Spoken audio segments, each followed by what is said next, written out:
नमस्कार मेरे प्यारे साथियों। मैं डीपी आज एक नए वीडियो के साथ आप लोगों के सामने हूँ। इंडिया को अभी 6 मार्च 2024 को वाशिंगटन डीसी में एक पुरस्कार दिया गया। किसके द्वारा दिया गया? मतलब कि रेड क्रॉस के द्वारा दिया गया।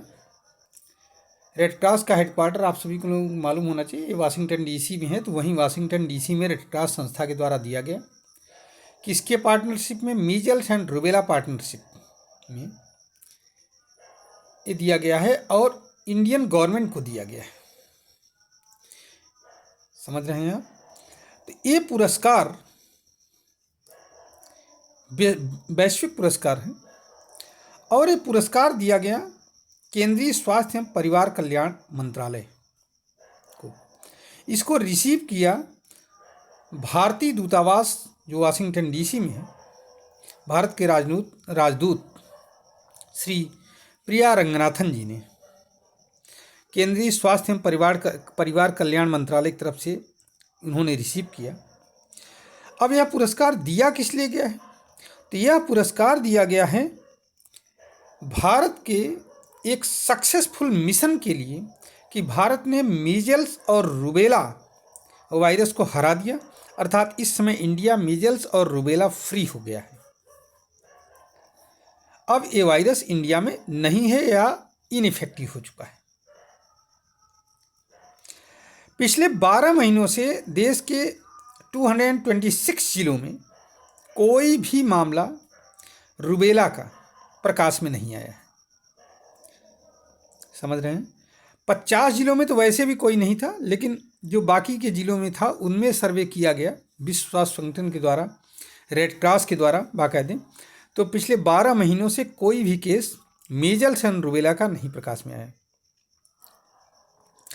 अब सवाल ये पैदा होता है मीजल्स और रूबेला होते क्या हैं? तो मीजल्स और रूबेला दोनों लगभग एक ही चीज़ होते हैं। रूबेला को जर्मन मीजल्स भी कहा जाता है और मीजल्स तो है ही है, वायरल डिजीज है। ये दोनों ही वायरल डिजीज हैं, बहुत तेज़ी से फैलते हैं। बच्चों पर इसका असर बहुत ज़्यादा दिखाई पड़ता है। नाक का बहना, खांसी, उसके बाद तेज बुखार हो जाना, छोटे छोटे दाने निकल आना शरीर पर, लाल लाल, आंखें लाल हो जाना। कभी कभी ये जो है न्यूमोनिया का रूप भी धारण कर लेता है। इंसेफ्लाइटिस भी इससे हो सकता है, ब्रोंकाइटिस भी हो सकता है, ये सब हो सकता है। और अल्टीमेटली कभी अगर ज़्यादा तेज़ी सीवियर अटैक हुआ, छोटे बच्चों में डेथ बहुत तेज़ी से होती है इससे। इसी तरह से रूबेला जो जर्मन मीजल्स हैं, इसमें थोड़ा फीवर कम रहता है, इसमें नोज़ रनिंग होती है, रेड आई होता है, हेडेक रहता है, बॉडी पर छोटे छोटे मतलब दाने टाइप के दिखाई पड़ेंगे, बॉडी जॉइंट्स में भी पेन शुरू हो जाता है। तो इससे बच्चे इफेक्टेड होते हैं। और कभी कभार अगर डेथ नहीं भी काज करते हैं तो बुखार अगर तेज़ आ गया तो इसमें ये भी हो सकता है कि बच्चा दिमागी रूप से कमज़ोर पड़ जाता है।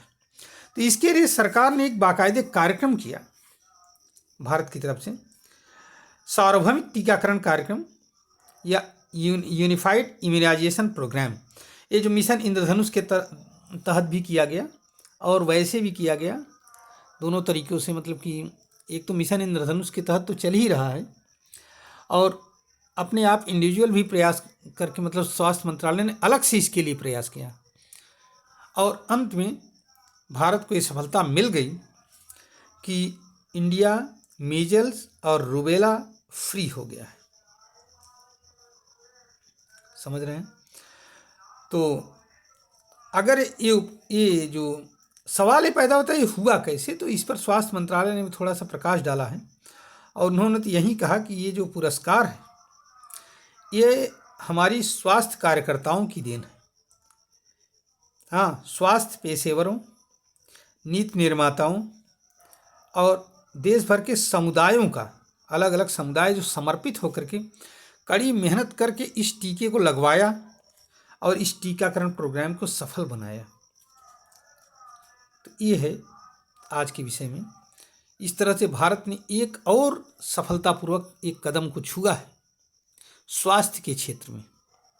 उम्मीद है कि ऐसे ही हम लोग एक एक समस्याओं पर विजय प्राप्त करते जाएंगे और अंत में 2047 जो कि हमारे प्रधानमंत्री जी का एम है, उससे पहले हम लोग विकसित राज्य का, देश का दर्जा प्राप्त कर लेंगे।